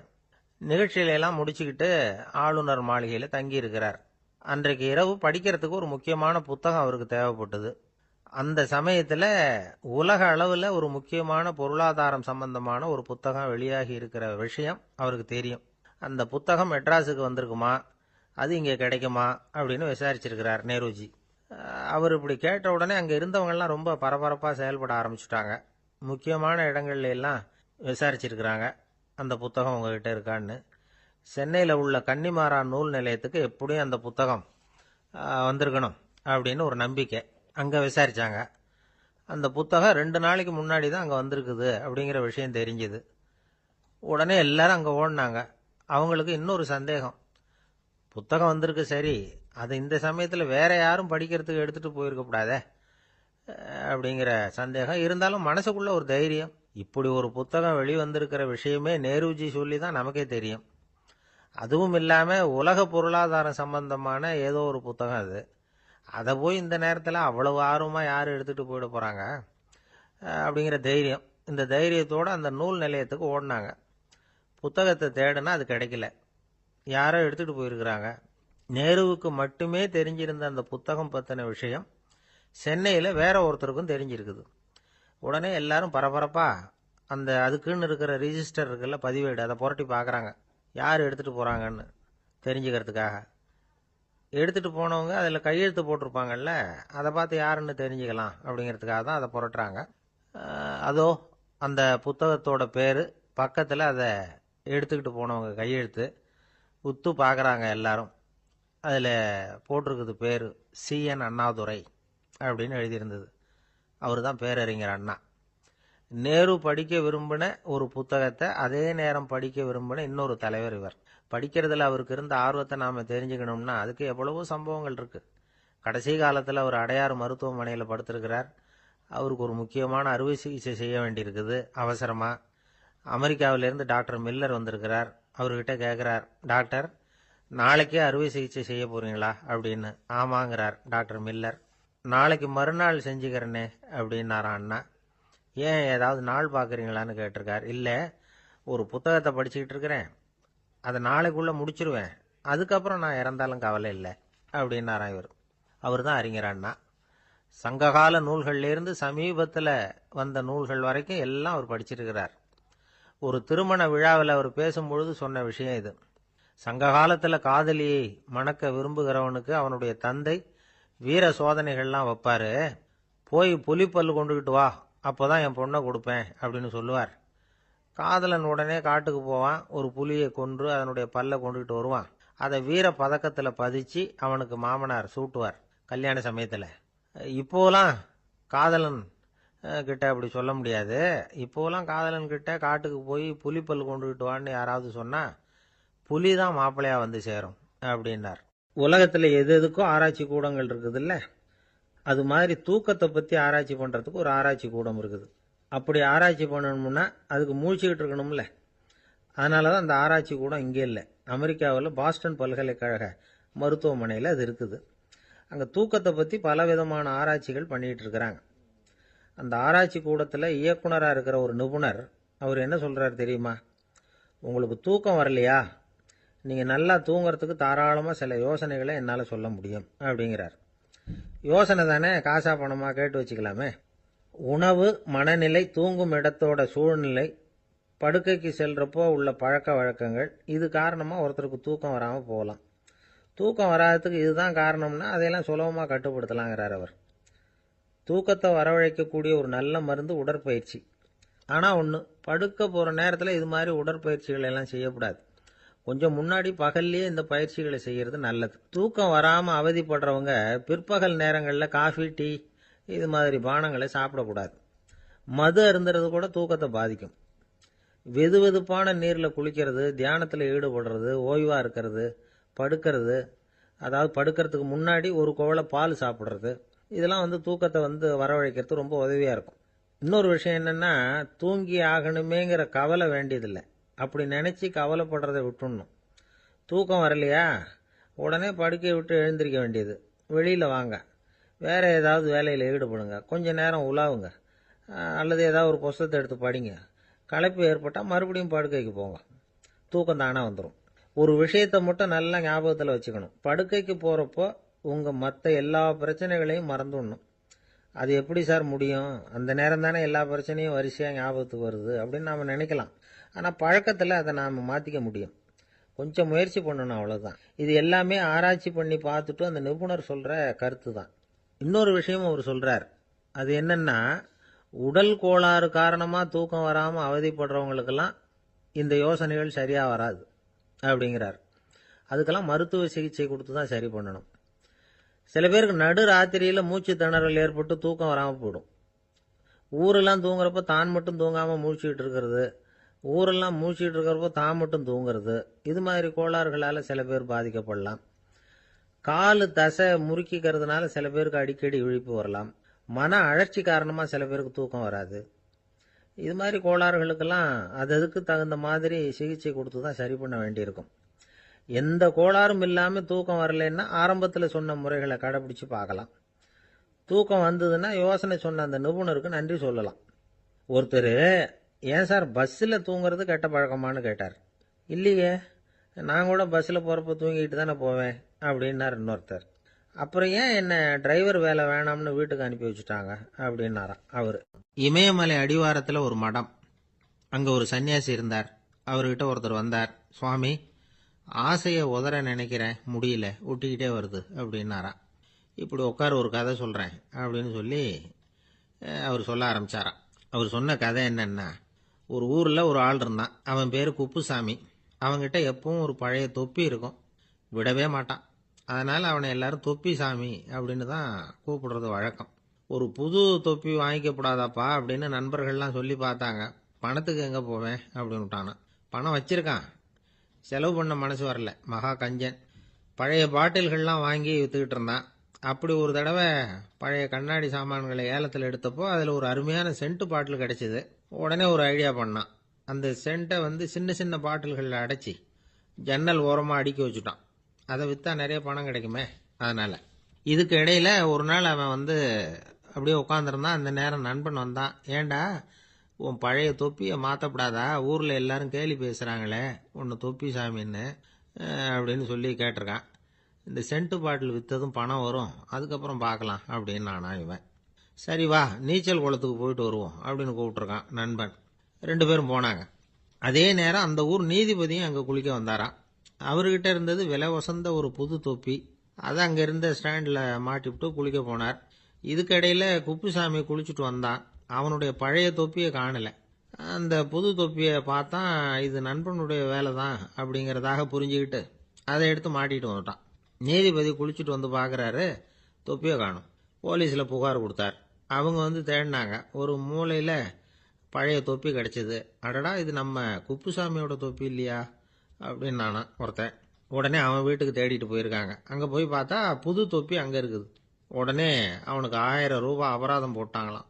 அவன் பணத்தை கட்டிவிட்டு ரொம்ப எரிச்சலோடு வீட்டுக்கு வந்தான். பழைய தொப்பி கண்ணில் பட்டது. மறுபடியும் உன்னால தானே எனக்கு 1000 ரூபா நஷ்டம் அப்படின்னு சொல்லி அதை எடுத்துக்கிட்டு அப்படி போயிருக்கான். அந்த ஊர் குளத்துல வீசி எரிஞ்சிட்டு வந்துட்டான். அது மீன் பிடிக்கிற ஒருத்தன் கையில் சிக்கிச்சு. அவன் வர்ற வழியில் அதை எடுத்து வேகமாக வீசி எறிஞ்சான். அது நேராக குப்புசாமி வீட்டு ஜன்னல் வழியாக உள்ளே வந்து இந்த சென்ட்டு பாட்டில்கள் மேலே விழுந்து எல்லாம் உடஞ்சி நொறுங்கி போச்சு. குப்புசாமி பார்த்தான். தோட்டத்தில் ஆழமாக ஒரு குழியை வெட்டினான். அந்த தொப்பியை போட்டான், மூடிவிட்டான். இதை அடுத்த வீட்டுக்காரன் பார்த்தான். ஏதோ புதையல் தான் வச்சிருக்கான் போல இருக்குன்னு நினைச்சான். போலீஸில் போய் புகார் கொடுத்துட்டான். மறுபடியும் போலீஸ் குழியை தோண்டினாங்க. பழைய தொப்பி மறுபடியும் வெளியில் வந்தது. எல்லாரும் சிரிக்கிறாங்க. அன்னைக்கு ராத்திரியே அந்த தொப்பியை எடுத்துக்கிட்டு நேராக புறப்பட்டான். ஒரு கல்லில் அதை சேர்த்து கட்டி குடிநீர் தொட்டி இருக்கும்ல அதில் போட்டுட்டு வந்துட்டான். இனிமேல் என்ன பண்ணும் பார்ப்போன்னு. ஒரு நாள் திடீர்னு குழாயெல்லாம் அடைப்பட்டு போச்சு. மாநகராட்சி அலுவலர்கள் வந்து என்னன்னு பார்த்தா அந்த பழைய தொப்பி குழாயை அடைச்சிக்கிட்டு இருக்குது. இது குப்புசாமியோட தொப்பிங்கிறது தான் எல்லாருக்கும் தெரியுமே. உடனே குடிநீரை வந்து பாழாக்கணத்துக்காக குப்புசாமிக்கு கோர்ட்டு 2500 ரூபாய் அபராதம் போட்டுவிட்டுது. அதையும் கட்டிவிட்டு வெளில வந்தான். கடைசியாக முடிவு பண்ணான். ஒரு நெருப்பு குச்சியை கிழிச்சான். தொப்பியை கொளுத்தினான். எரிஞ்சுது. எடுத்து வெளில எரிஞ்சான். கொஞ்ச நேரத்தில் தீ அணைப்பு படம் வந்துட்டுது. ஆமாம், இவன் எடுத்து எரிஞ்சது வெளியில் விழுந்து வீட்டு கூரையே பற்றிக்கிட்டு எரிய ஆரம்பிச்சுட்டுது. அவனோட பணத்தாசையும் அதோட சேர்ந்து எரிஞ்சு போச்சான். இப்படி ஒரு கதை. இந்த கதையை சொல்லி முடிச்சார் அந்த இமயமலை அடிவாரத்தில் இருந்த சன்னியாசி. இப்போ அந்த குப்புசாமி எங்கே இருக்கிறான்னு கேட்டார் எதிரில் இருந்தவர். இதோ உன் எதிரிலே இருக்கிறான், நான் தான் அந்த குப்புசாமி அப்படின்னாரான் அந்த சன்னியாசி. அந்த குப்புசாமி கிட்ட இருந்தது மாதிரி ஒரு பழைய தொப்பி நம்ம ஒவ்வொருத்தர்கிட்டையும் உண்டு. அதை எப்படி தொலைக்கிறதுன்னு தெரியாமல் தடுமாறிக்கிட்டு இருக்கிறோம். அது என்ன தொப்பிங்கிறீங்களா? அதுதான் நம்மை சூழ்ந்திருக்கிற மாயை அப்படிங்கிறார் சுவாமி சின்மயானந்தர். மெய்ஞானம் கிடைக்கிறப்போ மாயை வந்து எரிஞ்சு போகும் அப்படிங்கிறது அவருடைய கருத்து. நம்மால் ஒருத்தர் வேகமாக ஓடி வந்தார். காலில் மாட்டியிருந்த பழைய செருப்பு 2ஐயும் ஆவேசமாக தூக்கி ஒரு கிணத்துல போட்டுட்டு வெறுங்காலோட நடந்து வந்துகிட்டு இருக்கிறார். ஏன் அப்படி பண்ணீங்க அப்படின்னு கேட்டோம். அந்த செருப்புக்கு சொந்தக்காரன் வந்து பின்னாடி வந்துகிட்டு இருக்கிறான், அதனால அப்படி பண்ணேன் அப்படிங்கிறார் இவர். ஒரு ஊரில் ஒரு இளைஞன் இருந்தான். ஒரு நாள் அவன் ஒரு குருவை தேடிக்கிட்டு புறப்பட்டான். ஊரை விட்டு வெளியில் போனான். போகிற வழியில் ஒரு காடு. அந்த காட்டில் ஒரு மரத்தடியில் ஒரு பெரியவர் உட்காந்துருக்கிறார். அமைதியாக மௌனமாக அவர் அமர்ந்திருக்கிறார். இந்த பெரியவரை விசாரிக்கலாம், குருவை தேடி கண்டுபிடிக்கிறதுக்கு இவர் ஏதாவது ஒரு வழி சொல்லி கொடுப்பார் அப்படின்னு நினச்சிக்கிட்டு அவரை நெருங்கினான். ஐயா, எனக்கு ஒரு குரு தேவை, எங்கே கிடைப்பார், அவரை எப்படி அடையாளம் கண்டுபிடிக்கிறது, அதை பற்றி ஏதாவது விவரம் சொன்னீங்கன்னா நான் கண்டுபிடிச்சிக்குவேன் அப்படின்ட்டுருக்கான். பெரியவர் நிமிர்ந்து பார்த்தார். தம்பி, அது ரொம்ப சுலபம். அவர் வயசானவராக இருப்பார், என்னை விட சுமார் 30 வயசு அதிகமாக இருக்கும். அவர் ஒரு மரத்தடியில் தான் உட்காந்துருப்பார் அப்படின்ட்டுருக்கான். சரிங்க பெரியவரே, அது என்ன மாதிரியான மரம், எப்படி இருக்கும் அப்படின்னு கேட்டிருக்கான். பெரியவர் அந்த விவரங்களையும் சொல்லியிருக்கிறாரு. அது மட்டும் இல்லை, சந்திக்கிற நாள், நேரம், வினாடி முதற்கொண்டு எல்லா விவரங்களையும் துல்லியமாக சொன்னாராம். இவ்வளவு விவரங்களை இவரால் எப்படி சொல்ல முடியுது அப்படின்னு இவனுக்கு ஆச்சரியம். இருந்தாலும் அந்த பெரியவர் கடைசியாக ஒரு விவரம் சொன்னார். அது என்ன தெரியுமா, எப்படியும் நீ அவரை சந்திக்கிறதுக்கு ஒரு 30 வருஷம் ஆகும் அப்படின்னு சொல்லிவிட்டாராம். ரொம்ப நன்றிங்க பெரியவரே அப்படின்னு சொல்லிவிட்டு அந்த இளைஞன் புறப்பட்டுருக்கான். இப்போ அவனுக்கு குரு பற்றின விவரம் எல்லாம் கிடைச்சிட்டுது, சந்திக்கிற நேரமும் தெரிஞ்சுட்டுது. ஆனால் 30 வருஷம் அவரை தேடி அலைய வேண்டியிருக்குமே. அவன் தேட ஆரம்பித்தான். காடு மலை எல்லாம் சுற்றி அலைஞ்சான். பல வருஷங்கள் தேடினான். அழுத்து போயிட்டான். கடைசியில் அவனுக்கும் வயசாயிட்டுது. கடைசியில் தன்னுடைய சொந்த ஊருக்கே திரும்பி போய்கிட்டு இருந்தான். அங்கே ஒரு மரத்தடியில் அவன் தேடிக்கிட்டு இருந்த குருநாதர் கிடைச்சார். யார் அவருன்னா, 30 வருஷத்துக்கு முன்னாடி வழி சொல்லி கொடுத்தாருல அதே பெரியவர். அவருக்கு இப்போ 30 வயசு அதிகமாக இருந்தது. அதே மரம். அன்னைக்கு பெரியவர் சொன்ன அடையாளம் இப்போ பொருத்தமாக இருந்தது. இப்போ அந்த பெரியவர் சொன்னார், சரியாக வந்து சேர்ந்துட்டேன், வா, உனக்காக தான் நான் இவ்வளவு காலமும் காத்துக்கிட்டு இருந்தேன் அப்படின்னாராம். என்ன சொல்கிறீங்கன்னு இருக்கான். 30 வருஷத்துக்கு முன்னாடி என்கிட்ட வந்தியே, அப்பவே என் காலம் வந்து முடிஞ்சு போயிருந்தது. அப்பவே என்ன உனக்கு அடையாளம் தெரியல, அதனால இவ்வளவு காலம் உனக்காக காத்துட்டு இருக்கும்படி ஆயிட்டுது அப்படின்னாராம். ஐயா, அப்பவே நீங்க சொல்லியிருக்கலாமே, இதுதான் 30 வருஷம் கழிச்சு நீ சந்திக்க போற இடம், நான் தான் உன்னுடைய குரு அப்படின்னு சொல்லியிருக்கலாமே அப்படின்ட்டுருக்கான். அந்த பெரியவர் சிரிச்சுக்கிட்டே இதுக்கு பதில் சொன்னாராம். நான் எவ்வளவோ விவரமாக தான் சொன்னேன், நீ சரியா புரிஞ்சுக்கல. காரணம், அப்போ நீ போதுமான அளவுக்கு பக்குவம் பெற்றிருக்கவில்லை, அதனால புரியும் சக்தி இல்லாம போயிட்டுது. அப்போ 30 ஆண்டு காலம் நீ அலைஞ்சு தெரிஞ்சிருக்கிற, அது காரணமா இப்போ உனக்கு அந்த பக்குவம் வந்துட்டுது, அதனாலதான் அடையாளம் காண முடிஞ்சது, நானே உன்னுடைய குரு அப்படின்னாராம். இதுல இருந்து என்ன தெரியுதுன்னா, ஆன்மீகத்துல மாணவனாக சேர்றதுக்கு கூட ஒரு பக்குவத்தன்மை தேவைப்படுது. ஒரு பெரிய ஞானி, அவர்கிட்ட சீடனா இருக்க ஒருத்தன் வந்தான், எதிரில் நின்னான். ஞானி அவனை வெகு நேரம் உற்று பார்த்தார். அப்புறம் சொன்னார், சீடனா இருக்கிறது ரொம்ப சிரமம்னார். நான் தயாரா இருக்கிறேன்னா. அது இன்னமும் சிரமமாச்சே, இங்கே வந்து குருவா இருக்கிறது மட்டுமே சுலபம் அப்படின்னாராம். அப்படின்னா நான் குருவாவே ஆயிடுறேன் அப்படின்னானா. இது போலவே இந்த காலத்தில் கதை ஒன்று உண்டு. ஒரு பள்ளிக்கூடத்தில் வகுப்பு ஆசிரியர் மாணவனை திட்டிக்கிட்டு இருந்தார். டேய், நீ 100க்கு 10 மார்க் தான் வாங்கிட்டு இருக்க, இவ்வளவு மோசமா நீ படிச்சா கடைசியில் மாடு மேய்க்கிறது கூட லாய்க்கு இல்லாதவனா ஆயிடுவேன், அதுக்கப்புறம் என்ன செய்ய போற அப்படின்னாராம். பையன் தலையை சொரிஞ்சுக்கிட்டே சொன்னானா, சார் அப்படின்னா ஒன்று செய்கிறேன் அப்படின்னானா. இவர் கேட்டிருக்கார், என்ன செய்ய போறேன்னு. வேற என்ன சார், உங்களை மாதிரி ஒரு ஆசிரியர் ஆயிடுறேன் அப்படின்னானா. ஒரு கடைக்கு போனேன், 5 ரூபா பணத்தை எடுத்து கொடுத்தேன், ஒரு தினசரி பத்திரிகையை கேட்டேன். அவரு உடனே அங்கே அடுக்கி வச்சிருந்த பத்திரிகையில் ஒன்று எடுத்து என் கையில் கொடுத்தார், வாங்கிக்கிட்டேன். மீதி பணத்தை எடுத்தார், அதையும் என் கையில் கொடுக்கணும்ல, கொடுக்கல, எதிரில் இருந்த பலகையில் வச்சு எடுத்துக்க சொன்னார். எப்பவும் அவர் அப்படி தான் பண்ணுவார், நானும் எடுத்துக்கிட்டு வந்துடுவேன். இவர் ஏன் இப்படி பண்ணுறாருங்கிறது எனக்கு ரொம்ப நாளாக ஒரு சந்தேகம். ஒரு நாள் அவர்கிட்டயே இதை கேட்டுவிட்டேன். ஏங்க, நீங்கள் உங்கள் கடைக்கு வந்து பொருள்கள் வாங்குறவங்களுக்கு நீங்கள் பாக்கி சில்லறையை கொடுக்குறப்போ பலகையில் வச்சு விட்றீங்க, கையில் கொடுக்க மாட்டேங்கிறீங்களே, ஏன் அப்படின்னு கேட்டேன். காசை கையில் கொடுத்தா நம்மகிட்ட இருக்கிற லட்சுமி போயிடுவா சார் அப்படின்னார். அதாவது பணம் செலவாயிடும் அப்படின்னு அர்த்தமா. இன்னொரு நண்பர், அவர் ஒரு நாள் வழக்கத்துக்கு மாறா ரொம்ப சோகமாக உட்காந்துருக்கிறார். ஏங்க என்னாச்சு, ஏன் இப்படி கப்பலே கவிழ்ந்தது மாதிரி உட்காந்துருக்கிறீங்க அப்படின்னு கேட்டேன். கப்பலே கவிழ்ந்திருந்தா கூட நான் இப்படி கவலைப்பட மாட்டேன் சார், வேற ஒன்று நடந்து போச்சுன்னார். என்னன்னு கேட்டேன். என் உச்சந்தலையில் பல்லி ஒன்று விழுந்துட்டுதுன்னார். அதுக்காகவா இப்படி அப்படின்னு ஆச்சரியப்பட்டேன். ஆமாங்க, பல்லி உச்சந்தலையில் விழுந்தா பலன் என்னன்னு பஞ்சாங்கத்தில் பார்த்தேன், மரணம்னு போட்டிருக்கு அப்படின்னு சொல்லிவிட்டு அவர் தொடர்ந்து கவலைப்பட ஆரம்பிச்சிட்டார். இப்படியும் ஒருத்தர், என் கூட வேலை பார்க்குற ஒருத்தர் எப்படி தெரியுமா, தினமும் வலது காலை வச்சு தான் ஆஃபீஸுக்கு உள்ள நுழைவார். என்னைக்காவது தவறுதலாக இடது காலை வச்சு உள்ளே வந்துட்டார்னா அன்னைக்கு பூரா மனசு சங்கடப்படுவார், எந்த வேலையும் சரியாக ஓடாது. கேரம் போர்டு ஆடுற ஒருத்தர் எப்போ ஆட உட்காந்தாலும் ஸ்ட்ரைக்கரை கை தவறி கீழே விழற மாதிரி பண்ணி அதுக்கப்புறம் அதை எடுத்துக்கிட்டு ஆட உட்காருவார். ஏன்னா எப்போ ஒரு தடவை நிஜமாவே அது வந்து கை தவறி கீழே விழுந்திருக்குது, அன்னைக்கு பிரமாதமாக ஜெயிச்சுட்டார். உடனே ஒரு முடிவுக்கு வந்துட்டார், கை தவறுனா லாபம் அப்படின்னு. அதுக்கப்புறம் அதையே பழக்கமாக்கிக்கிட்டார். பூனை குறுக்க போனால் சகனம் சரியில்லைன்னு நினைக்கிறவங்க உண்டு. ஆனால் ஒருத்தர் எப்படி தெரியுமா, அவர் வெளியில் கிளம்புற சமயம் பக்கத்து வீட்டு ரேடியோவில் மியாவ் மியாவ் பூனை குட்டின்னு பாட்டு சத்தம் கேட்டால் கூட போதும், சகனம் சரியில்லைன்னு பிரயாணத்தை கேன்சல் பண்ணிவிடுவார். இப்போ இவ்வளவும் எதுக்கு சொல்கிறோம்னா, அளவுக்கு மீறின சகுன நம்பிக்கைகள் இருக்கு பாருங்க, இதோட பயமும் சேர்ந்துக்கிட்டதுன்னு வச்சுக்கோங்க, இது ஒருத்தருடைய மனநிலையை பாதிச்சிடும். இது வந்து உளவியல் நிபுணர்கள் சொல்கிற கருத்து. வாழ்க்கையே தடுமாற வச்சிரும். பாதுகாப்பு இல்லாத உணர்வு, ஒரு விதமான டிப்ரெஷன் மனநிலை, இதெல்லாம் தான் இதுக்கு காரணமாக அமையலாம். சில பேர் காய்கறி நறுக்க கத்திய கையில் எடுத்தா கூட நேரம் சரியா இருக்கா அப்படின்னு பார்த்துட்டு தான் வேலையை ஆரம்பிக்கிறது வழக்கம். அறிவு தான் மனசுக்கு வாத்தியாரா இருக்கணும், அப்பதான் வாழ்க்கை வந்து நிம்மதியா இருக்கும். அறிவு வந்து மனசு சொல்றபடியெல்லாம் கேட்க ஆரம்பிச்சுட்டுதுன்னா இடைஞ்சல் தான். ஒருத்தருக்கு 7ஆம் நம்பர் தான் ராசியான நம்பரான், 7ஆம் தேதி தான் எந்த காரியத்தையும் ஆரம்பிப்பாராம். 7 எழுத்து வர்றது மாதிரி பேரை மாற்றி வச்சுக்கிட்டார். 7 மணிக்கு தான் தினமும் எழுந்திருப்பார். 7ஆம் நம்பர் வீட்டில் தான் குடியிருக்கார். கல்யாணம் கூட 7ஆம் தேதி தான் பண்ணிக்கிட்டார். அவர் ஒரு நாள் குதிரை பந்தயத்துக்கு போனாராம். குதிரையோட பேரையெல்லாம் பார்த்தார். ஒரு குதிரையோட பேர் 7 எழுத்துல அமைஞ்சிருந்தது. 7 தானே இவருக்கு அதிர்ஷ்ட நம்பர், அதனால உடனே அது பேரில் பணத்தை கட்டினார். பந்தயம் நடந்தது. என்ன சார் ஆச்சுன்னு கேட்டாங்க. நான் பணம் கட்டின அந்த என்னோட குதிரை 7ஆவதா வந்து சேர்ந்தது சார் அப்படின்னாராம் சோகமா. காசியில் இருக்கிற கடவுள் காசி விஸ்வநாதர், அங்க இருக்கிற தேவி காசி விசாலாட்சி. இவங்க 2 பேரும் ஒரு நாள் பேசிக்கிட்டு இருந்தப்போ கடவுள் சொன்னார், இந்த மனிதர்களை நாம ரொம்பவும் நம்பிக்கையோட தான் படைச்சிருக்கிறோம், இருந்தாலும் அவங்களுக்கு தான் நம்பிக்கை இல்லை, எதுலேயும் ஒரு உண்மையான நம்பிக்கை இல்லாமல் வாழ்ந்துக்கிட்டு இருக்கிறாங்க அப்படின்னார். என்ன அப்படி சொல்கிறீங்க?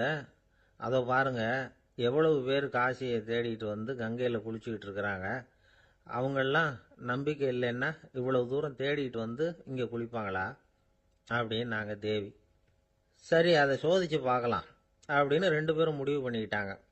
உடனே ஒரு திட்டம் போட்டாங்க. அது எப்படின்னா, நாம் 2 பேருமே பக்தர்கள் மாதிரி உருவத்தை மாற்றிக்கிட்டு கங்கை கரைக்கு போக வேண்டியது.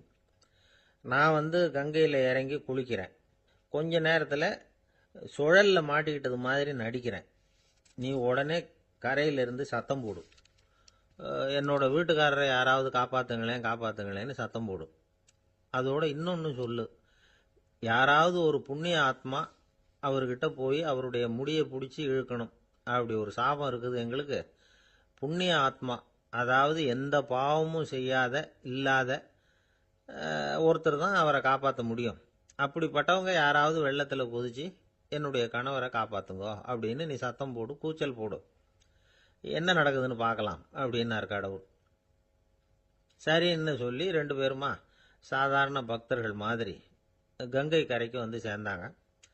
அவர் இறங்கி குளித்தார். திட்டம் போட்டது மாதிரியே சுழலில் மாட்டிக்கிட்டது மாதிரி கத்துனார்.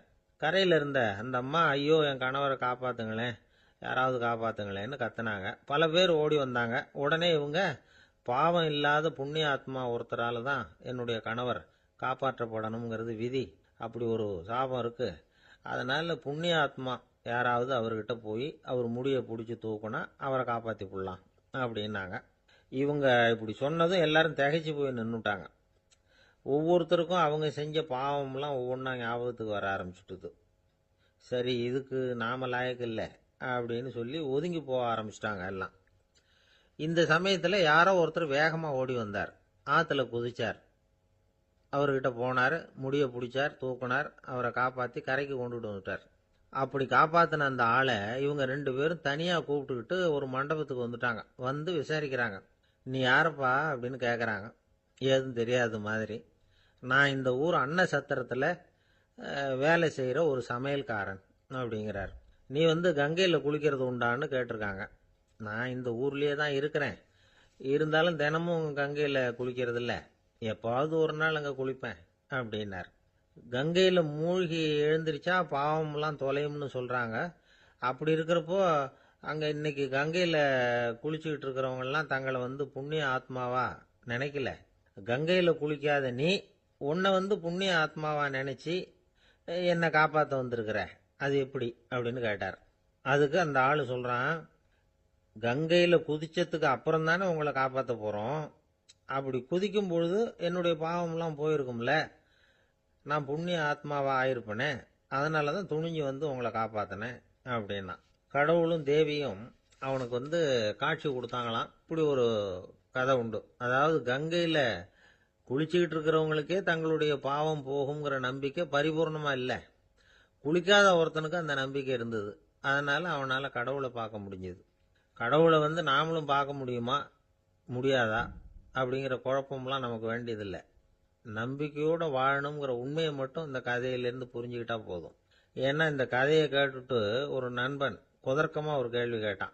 ஏன் சார், கங்கையில் குளிச்சா பாவம் போயிடும்னு சொல்கிறீங்களே, நான் எனக்கு வேண்டாத ஒருத்தனை அழைச்சிட்டு போய் கங்கையிலேயே தள்ளி விட்டுட்டு அதுக்கப்புறம் அங்கேயே முழுக்க போட்டுட்டு நான் செஞ்ச பாவத்தை வந்து அதுலேயே கழுவி விட்டுட்டு மறுபடியும் உங்ககிட்ட வந்துடுறேன்னு வச்சுக்கோங்க, நீங்கள் என்னை வந்து புண்ணிய ஆத்மான்னு ஏற்றுக்குவீங்களா அப்படிங்கிறான்.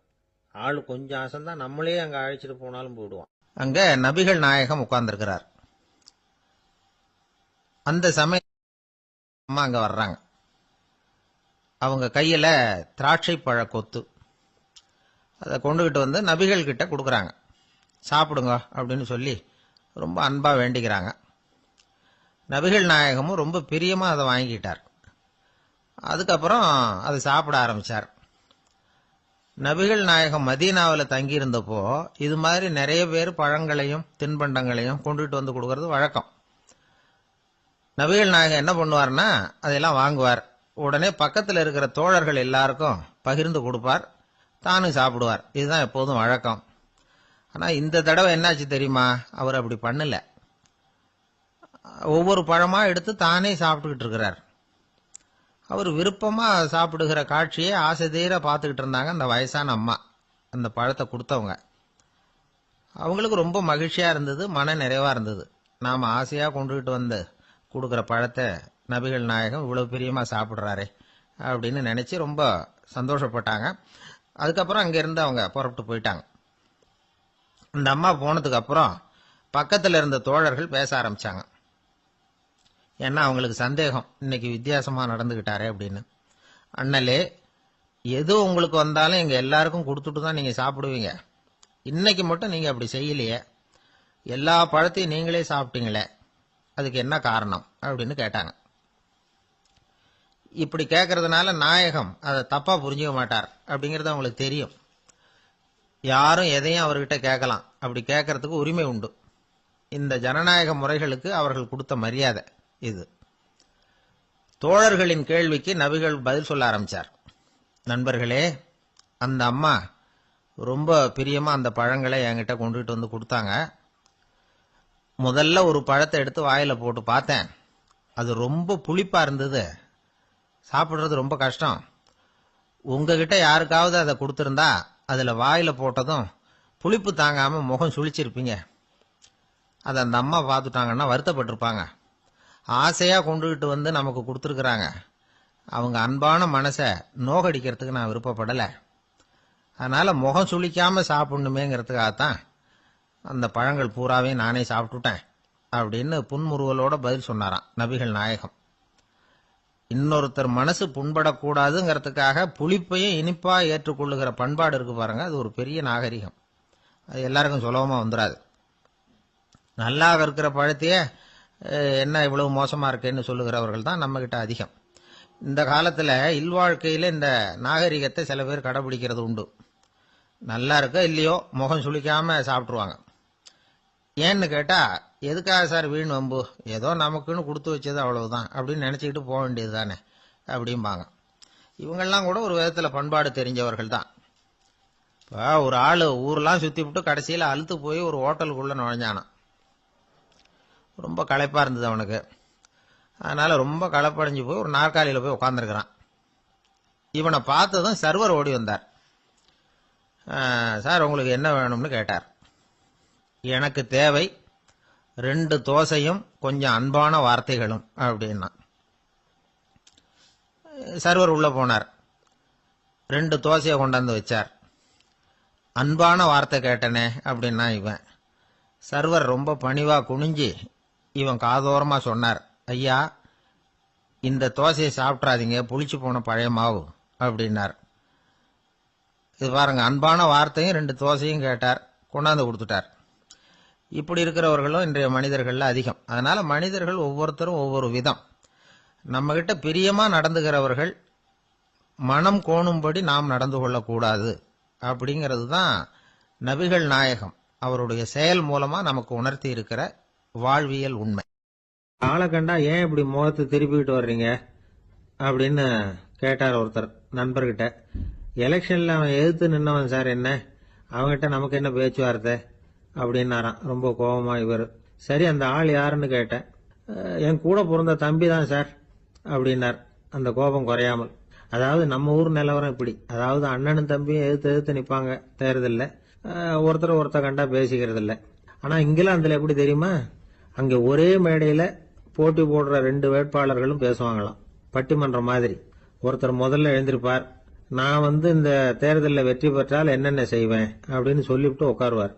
அதுக்கப்புறம் அடுத்தவர் எழுந்திருப்பார், அவர் சொல்லுவார், நான் வெற்றி பெற்றா இந்த மக்களுக்கு என்னென்ன செய்வேன், இந்த நாட்டுக்கு என்னென்ன செய்வேன் அப்படிங்கறத சொல்லிவிட்டு உட்காருவார். 2 பேரும் ஒரே மேடையில பேசுவாங்க. மக்கள் 2 பேர் பேச்சையும் கேட்டுக்கிட்டு ஒரு முடிவுக்கு வருவாங்க.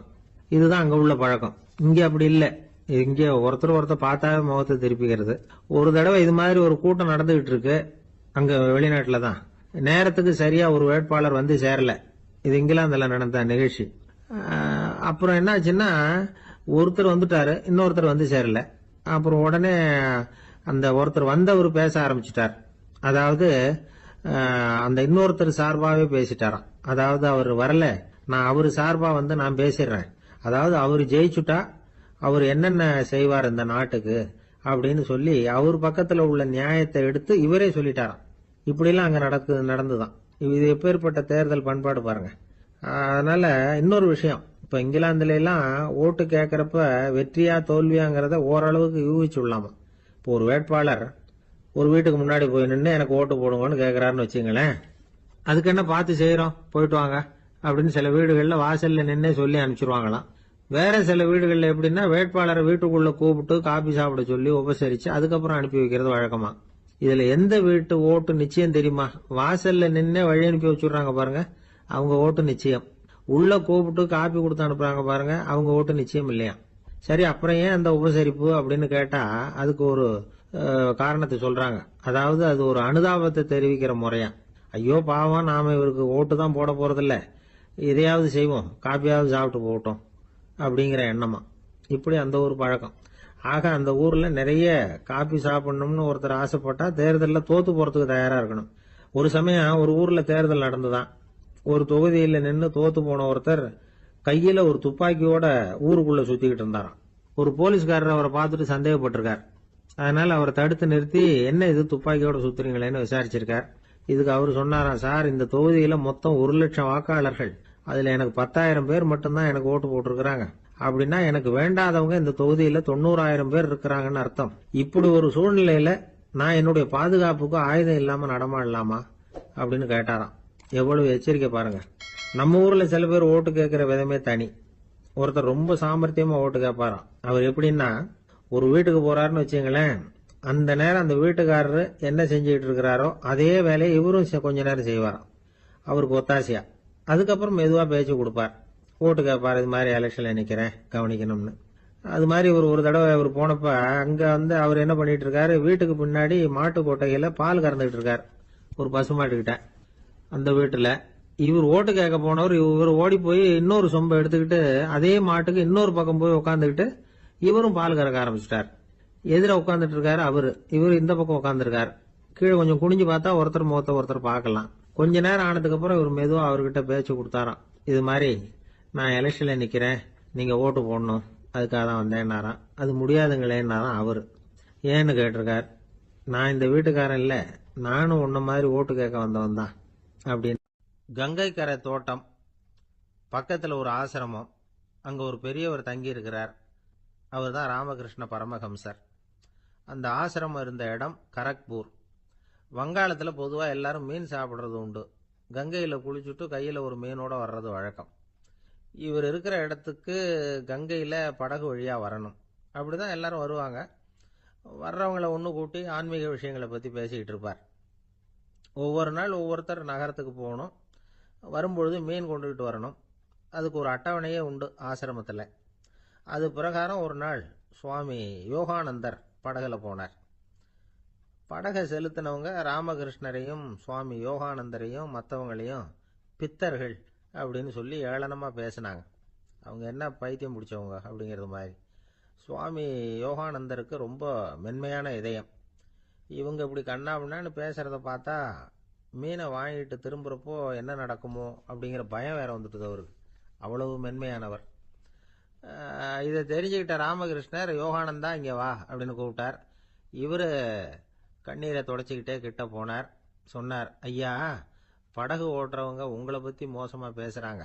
என்ன திட்டினா பரவாயில்ல, ஆனால் உங்களை அவங்க திட்டுறாங்க, அதை என்னால் தாங்கிக்க முடியல அப்படின்னார். இதை கேட்டதும் ராமகிருஷ்ணருக்கு கோபம் வந்துட்டுதான். என்னது, உன்னுடைய குருவை பற்றி அவங்க மோசமாக பேசும்பொழுது நீ சும்மா இருந்தியா, வெளியில் போ அப்படின்னு விட்டார். குரு நிந்தனை செய்கிறப்போ அதை கேட்டுக்கிட்டு சும்மா இருக்கலாமா? குரு நிந்தனையை கேட்டால் பாவம் இல்லையா? என்னை தூற்றும் போது அவங்க வந்து பாவம் செய்கிறாங்க, அதை கேட்டுக்கிட்டு நீ சும்மா இருந்தா நீயும் பாவம் செய்கிற அப்படின்னாராம். அடுத்த நாள் சுவாமி நிரஞ்சனானந்தர் போக வேண்டிய நாள். இவர் படகுல போகும்பொழுதும் அதே மாதிரி நடந்துதான். அவங்க மோசமாக பேச ஆரம்பிச்சாங்க, திட்ட ஆரம்பிச்சாங்க. அப்படி கேலி பண்ண ஒருத்தனை இவர் என்ன பண்ணார், பலார்னு கன்னத்தில் அரைஞ்சிட்டார்.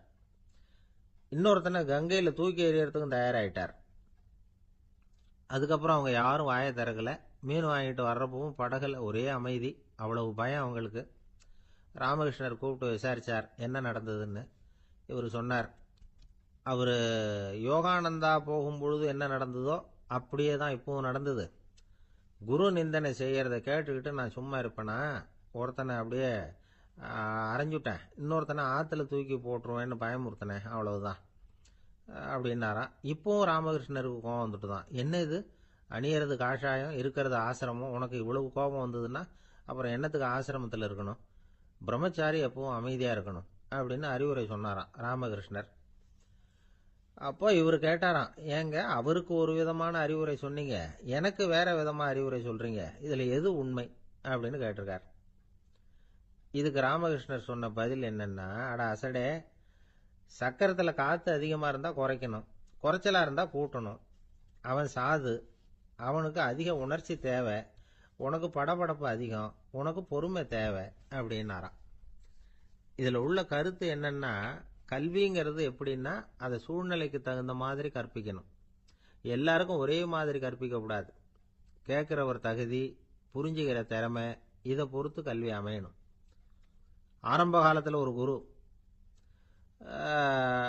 அப்போ ஒரு சீடன் இருந்தான். அது வேடிக்கையான குரு, வேடிக்கையான சீடன். ஒரு ஆசிரமம். ஒரு நாள் ஒருத்தன் அவசரமாக அந்த குருவை தேடி வந்திருக்கிறான். என்ன விஷயம்னு விசாரிச்சார் குரு. உங்கள் சீடர் என்னை அடிச்சுட்டார் அப்படின்னு புகார் பண்ணானா அந்த ஆள். குரு சீடனை கூப்பிட்டார். அடிச்சியா இந்த ஆளை அப்படின்னு கேட்டாராம். ஆமான் இருக்கான் சீடன். ஏன் அடிச்சே அப்படின்னு கேட்டாராம். இந்த ஆள் உங்களை பற்றி மட்டமாக பேசிவிட்டான், என்னால் அதை தாங்கிக்க முடியல, அதனால தான் அடிச்சுட்டேன் இருக்கான். அப்படி என்ன பேசினா அப்படின்னு கேட்டாராம். உன்னுடைய குருநாதர் இப்பெல்லாம் அர்த்தமில்லாமல் பேச ஆரம்பிச்சுட்டார் அப்படின்னு சொல்லிவிட்டான், அதனால தான் அடிச்சுட்டேன் அப்படின்னானா. அதுக்காக அடிச்சே அப்படின்னாராம். நான் அதுக்காக அடிக்கல குருவே, இப்பெல்லாம் நீங்கள்